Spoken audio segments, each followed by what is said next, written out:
के गाजा तू गरिया जन। सावन का ऐसा गाना दूसरा अब तक नहीं आया। ये गाना 3 साल पुराना है, फिर भी म्यूजिक सेक्शन में ट्रेंड कर रहा है। इसे कहते हैं खेसारी पावर। आशीष यादव का एक और धमाकेदार वीडियो आ चुका है। इनका लोकगीत तो 45 मिलियन पार हो गया है, पर ये गाना तो लोकगीत से भी धमाकेदार है। तो ये कितना मिलियन जाएगा, कमेंट करके जरूर बताइएगा। रूपल बा फूल बेल पाता, जातानी देव घर ले जाए।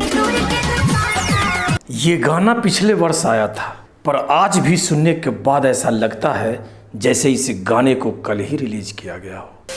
कि दे दया सिसियाए बाबा।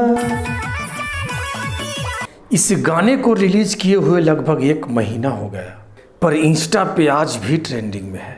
इस गाने को भी आप लोगों ने जरूर सुना होगा, मेहरारू चाही सुनर। ये गाना भी इनका 3 साल पुराना है, पर ये गाना भी सोशल मीडिया पे आते ही धमाल मचा दिया था। आज भी लोग इस गाने को बड़े प्यार से सुनते हैं। सब होके हुनर में मेहरारू चाही। आज के लिए इतना ही, तो दीजिए इजाजत। मिलते हैं नेक्स्ट वीडियो में।